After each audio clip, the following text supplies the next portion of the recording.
Hello, and welcome to the Daily Faded. I am Hetz, and this is where we get faded daily and talk about news and politics and the goings on and the crises and the times we live in.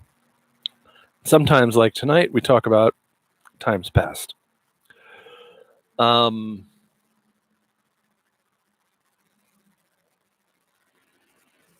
It is June 3rd, 2020. This is the 57th edition of the Daily Faded. Very exciting. And we're doing things a little bit differently this week. I've only got a couple of news items to touch on, and then we're going to get to the main story. There were over 10,000 protesters in front of LA City Hall and Hall of Justice, as it's called, the Hall of Injustice. There's still a lot down there, though they have dispersed to some degree, and they're marching currently. There was no damage to buildings today, and very low police presence downtown. Something to bring your attention to if you vote in the city of Los Angeles is Jackie Lacey has got to go. We need a new district attorney. There have been over 600 killings by cops during her time as district attorney, and I don't believe she's convicted nary a one of them. Moving right along, supposedly William Barr ordered the attack on protesters in front of the White House last night. Was that last night or 2 nights ago? I don't know. It's all time warped together. When they tear gassed the protesters in front of the White House so Donald Trump could get a photo op with a Bible. William Barr ordered that, supposedly. Which raises an interesting question about chain of command. We have no idea who the forces outside the White House were, because all they would say was that they were for the federal government and they had no badges, no identification. So that's kind of a scary thing. Mark Esper, the Secretary of Defense today, said the U.S. military should not be deployed to the streets of America except in the most dire of circumstances, and this is not the most dire of circumstances. It is not the right thing to do right now. So he's publicly disagreeing with Trump. So he's probably got 24, 48 hours left before his resignation magically occurs. Lawrence Mattis, Mad Dog Mattis, the former Secretary of Defense, also came out against the idea in a very strongly worded public statement. These guys are still terrible war hawks, don't forget. And the sins of empire are also systemically racist.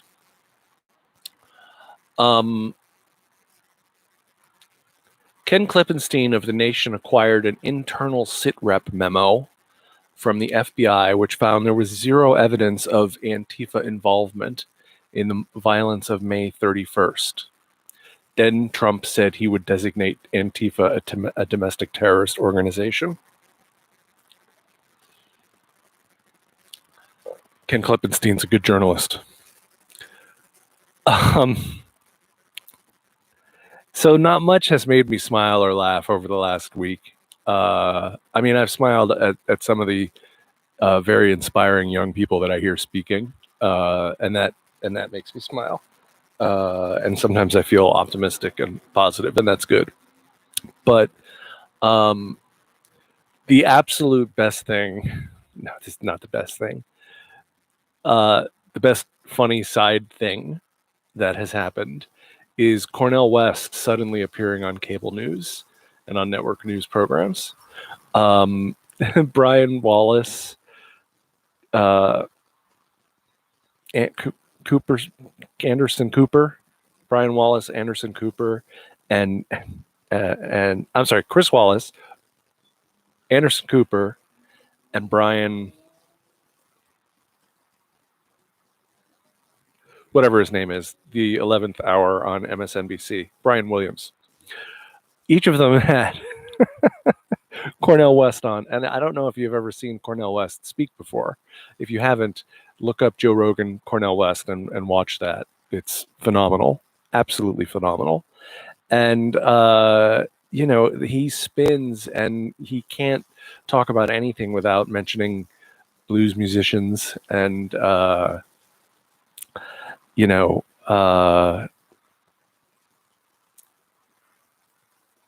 kinds of crazy things. Anyway, it's just hilarious because he's unlike any guest that you see in cable news. He can take the entire 3 minutes himself, and the interviewer is left speechless with nothing to say. It's fascinating. Gary Trudeau. Hold on.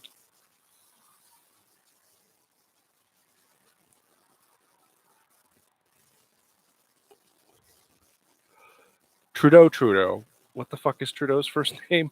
Justin. Thank you.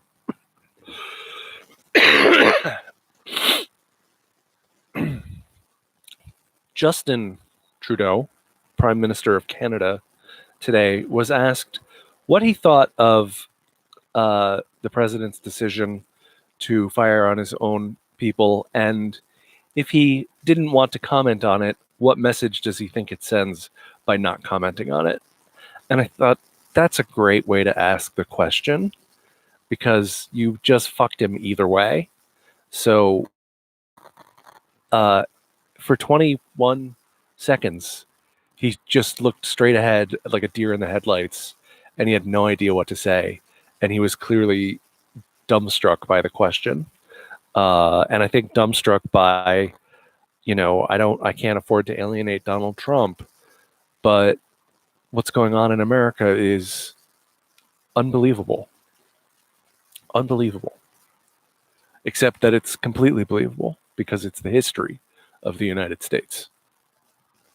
It's our history. I was especially inspired and moved and impressed by Benjamin Dixon's podcast today.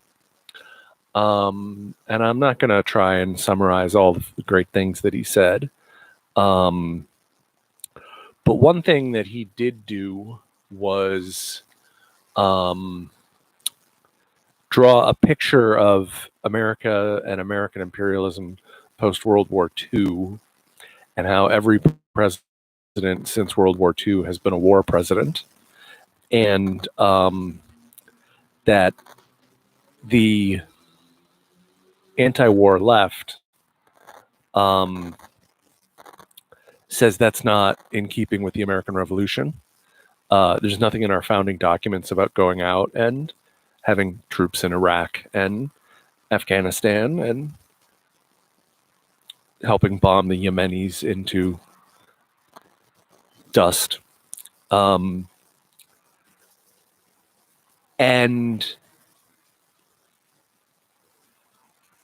basically that we've become this massive military empire abroad and a police state at home. And the police state is used to hold back the revolutionaries within American society who would come up and say, we're not going to do it that way anymore.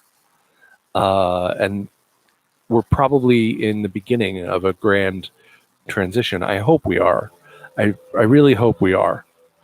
I hope Bernie Sanders was just the beginning. Who knows? Maybe Joe Biden will let us push him around. I don't think so, but one can dream.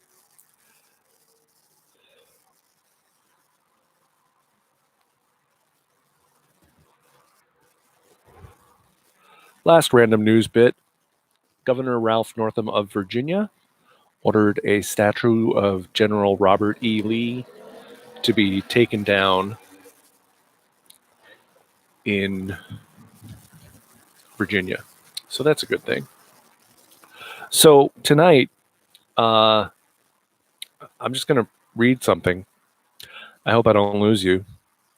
I've been thinking about this a lot since the death of George Floyd. If you have never checked out a podcast called Hardcore History, Dan Carlin's Hardcore History, I can't recommend it highly enough. It's one of my favorite podcasts. And he had an episode called Painfotainment, which talked about the long history of public torture and execution. And it was absolutely fascinating. And one of the last stories he told was the story of Jesse Washington. And that was how I became familiar with Jesse Washington's name and story. I'm going to read this tonight because I want you to hear this story. And I want you to put it in the context of what's going on today. Because lynchings used to look different. Lynchings used to be different. But the end result was the same, which was a dead Black person who didn't need to be killed. So this is just from Wikipedia. It seemed fairly accurate to me. So Jesse Washington was an African-American 17-year-old farmhand who was lynched in the county seat of Waco, Texas on May 15, 1916, in what became a well-known example of racially motivated lynching. Washington was convicted of raping and murdering Lucy Fryer, the wife of his white employer in rural Robinson, Texas. He was chained by his neck and dragged out of the county court by observers. He was then paraded through the street, all while being stabbed and beaten. Before being held down and castrated, he was then lynched in front of Waco's City Hall. Waco has a tortured history. Obviously, David Koresh is what made Waco most famous most recently, but they've also had a lot of biker shootouts. But this is a pretty dark day, May 15th, 1916 in Waco history. I have family in Waco. It's a lovely place, actually. Over 10,000 spectators, including city officials and police, gathered to watch the attack. There was a celebratory atmosphere among whites at the spectacle of the murder, and many children attended during their lunch hour. Members of the mob cut off his fingers and hung him over a bonfire after saturating him with coal oil. He was repeatedly lowered and raised over the fire for about 2 hours. After the fire was extinguished, his charred torso was dragged through the town, and parts of his body were sold as souvenirs. A professional photographer took pictures as the event unfolded, providing rare imagery of a lynching in progress. The pictures were printed and sold as postcards in Waco. So this is 104 years ago. 104 years ago. So your great-grandparents' time. Well, depending on how old you are. If you're as old as I am, if you're in your mid to late 40s, great-grandparents' time, I think. Although the lynching was supported by many Waco residents, it was condemned by newspapers around the United States. The National Association for the Advancement of Colored People, the NAACP, hired Elizabeth Freeman to investigate. She conducted a detailed probe in Waco, despite the reluctance of many residents to speak about the event. Freeman concluded that white residents were generally supportive of Washington's lynching. She also concluded that Washington killed Fryer.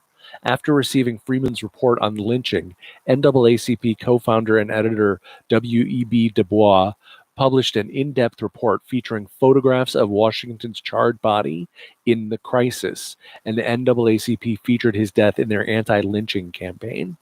Historians have noted that Washington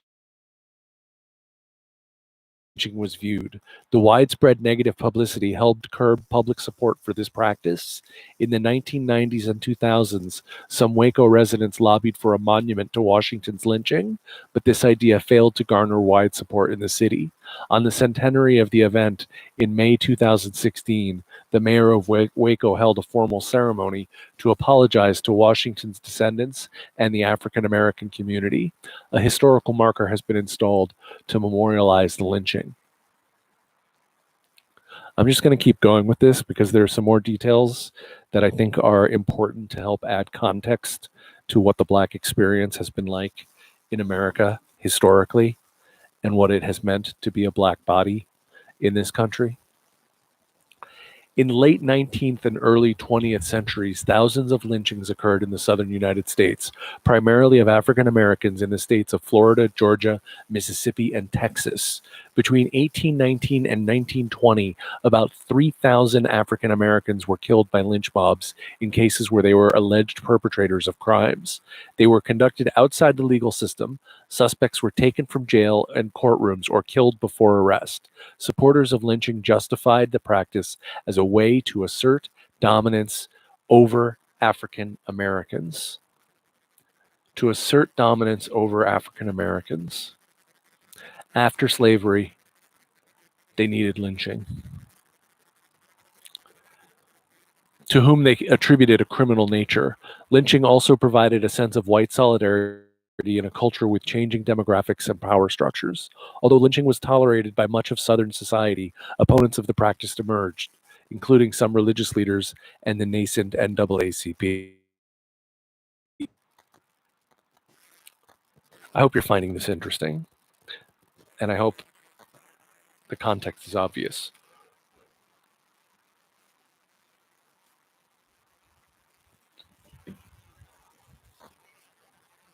Maybe I should have saved this for February for Black History Month.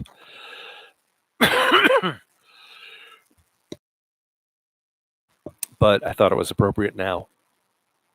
In 1916, Waco, Texas was a prosperous city with a population of more than 30,000. After it became associated with crime in the 19th century, community leaders sought to change its reputation, sending delegations across the U.S. to promote it as an idyllic locale. By the 1910s, Waco's economy had become strong, and the city had gained a pious reputation. A black middle class had emerged in the area, along with 2 black colleges. In the mid-1910s, blacks comprised about 20% of the Waco population. In her 2006 study of lynching, journalist Patricia Bernstein describes the city as then having a thin veneer of peace and respectability. Racial tension was present in the city. Local newspapers often emphasized crimes committed by African Americans, and Sank Majors, a black man, was lynched and hanged from a bridge near downtown Waco in 1905. A small number of anti-lynching activists live in the area, including the president of Waco's Baylor University, where my brother and his wife worked land, and the sale of photographs of a recently lynched black man in Temple, Texas. I'm going to skip over the part about the crime. On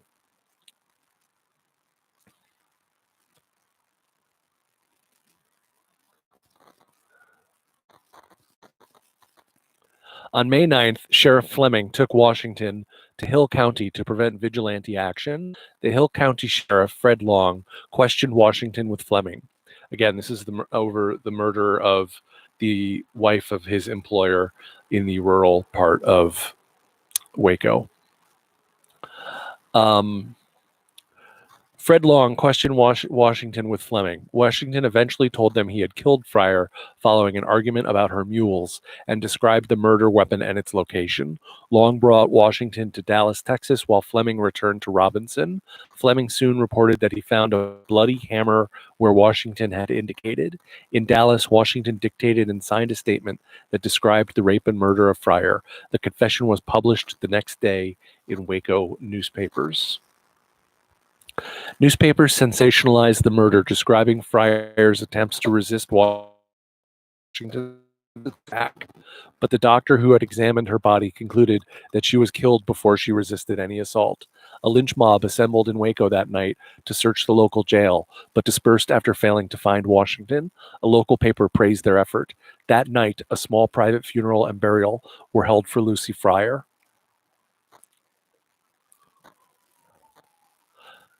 A grand jury was assembled on May 11th in McLennan County and quickly returned an indictment against Washington. The trial was scheduled for May 15th.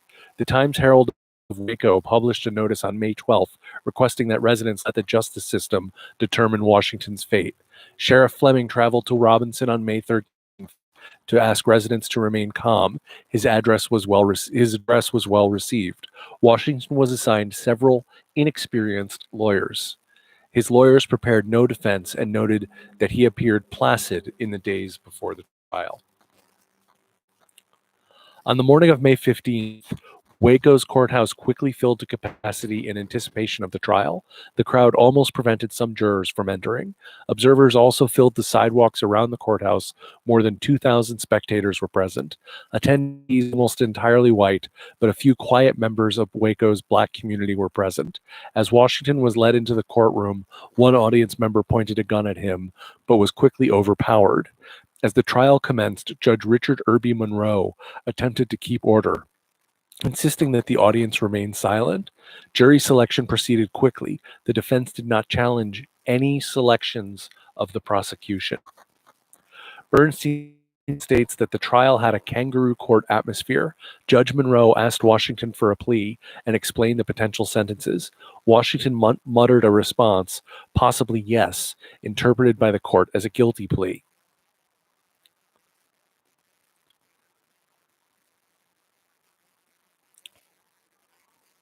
The prosecution described the charges. I'm getting to the point here in just a moment. And the court heard testimony from law enforcement officers and the doctor who examined Fryer's body. The doctor discussed how Fryer died, but did not mention rape. The prosecution rested, and Washington's attorney asked him whether he had committed the offense. Washington replied, "That's what I done," and quietly apologized. The lead prosecutor addressed the courtroom and declared that the trial had been conducted fairly, prompting an ovation from the crowd. Come on. What? Applaud! That's bizarre. After 4 minutes of deliberation, the jury's it was nothing racist about it at all. They all made up their mind in 4 minutes. After 4 minutes of deliberation, the jury's foreman announced a guilty verdict and a sentence of death. The trial lasted about 1 hour. Court officers approached Washington to escort him away, but were pushed aside by a surge of spectators who seized Washington and dragged him outside. This is where I need to take a little smoke.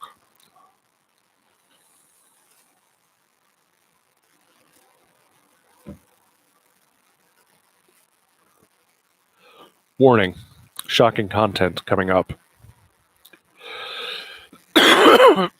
Washington initially fought back, biting one man, but was soon beaten. A chain was placed around his neck, and he was dragged toward City Hall by a growing mob, stripped, stabbed, beat blunt objects. By the time he was taken to City Hall, the group prepared for a bonfire next to a tree in front of the building. Washington, semi-conscious and covered in blood, was doused with oil, hung from the tree by a chain, and lowered to the ground. Members of the crowd cut off his fingers, toes, and genitals. The fire was lit, and Washington was repeatedly raised and lowered into the flames until he burned to death. German scholar Manfred Berg posits that the executioners attempted to keep him alive to increase his suffering. Washington attempted to climb the chain, but was unable to do so without fingers. The fire was extinguished after 2 hours, allowing bystanders to collect souvenirs from the site of the lynching, including Washington's bones and links of the chain. One attendee kept part of Washington's genitalia. A group of children snapped the teeth out of Washington's head to sell as souvenirs. By the time the fire was extinguished, parts of Washington's arms and legs had been burned off, and his torso and head were charred. His body was removed from the tree and dragged behind a horse throughout the town. Washington's remains were transported to Robinson, where they were publicly displayed until a constable obtained the body late in the day and buried it.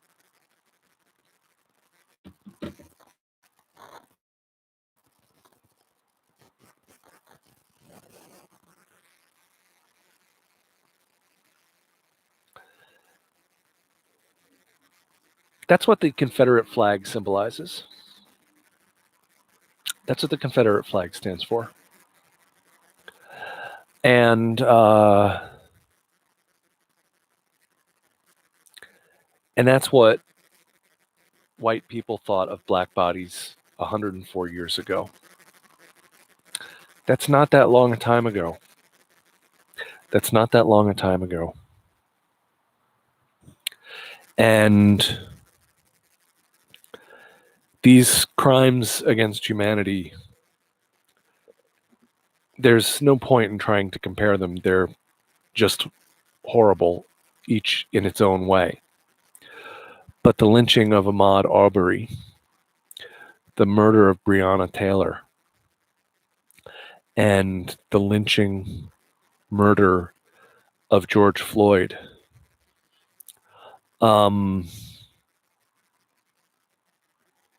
We got work to do.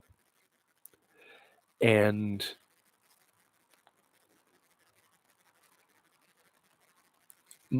my role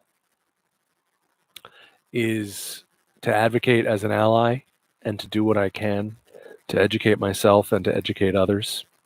And this week, I'm trying to feature all Black voices and Black stories that pop into my random brain. So that's it for tonight, guys. Thank you very much. Peace out. The Daily Faded. Make sure to subscribe and like, and I will see you tomorrow night at 8 o'clock Pacific.